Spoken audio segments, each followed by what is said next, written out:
I remember those days as a public servant. Our operations manager made his girlfriend in charge of my zone. So 8 o'clock in the morning, she's going to, and she's rude, she's nasty. Oh, Jesus. She calls you by 8 o'clock and says, meanwhile, there was no network in this, internet network, there was no network in this city then. And we're supposed to work online. How do we work online when there's no network? And she'll call you by 8 o'clock and say, I've not seen your data. I've not seen your report. I've not seen your work. Jesus. And I used to be afraid of her when she got.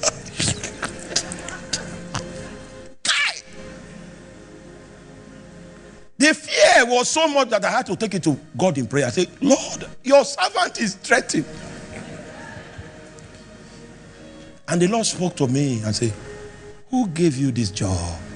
Then I remembered when I was on the mountains of Kano and in the place of prayer, the Lord spoke to me. He spoke to me that I will give you a job. And my friend Elijah confirmed it 8 months later. And when the time for the job came, I never applied. My name came out on the list. And I was told. So I knew I didn't apply, so I came afraid. When I checked the list, I saw my name on number 144. I was coming from the mission field. I had not read. I didn't know who the minister of transport was. I didn't know.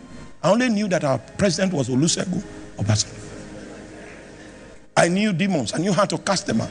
I knew their names, some of them. But I didn't know who was in power, who was in government. When I came to the place where there was a vote, a place, a waiting hall where people were reading, I was the only one not reading. I went to one guy and I asked him to give me material. He said,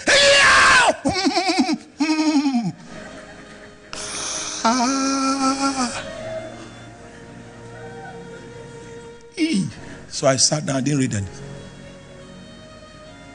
And when we were going for the interview, they picked the guy, they picked me, they picked a few of us, and they'll put you on a bus and take you to the place of the interview. Then you meet 3 wise men with their spectacles were here.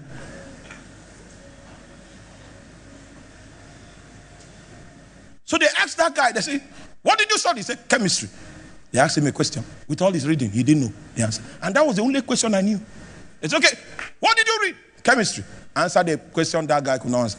Oh, I mobilized all the English language. Maiko Simalamo Kapura. When I answered the question, the 3 wise men, they put their. That's how I got the job. Jesus asked me, who gave you that job? Then I found out it was not that guy, it was Jesus. I knew.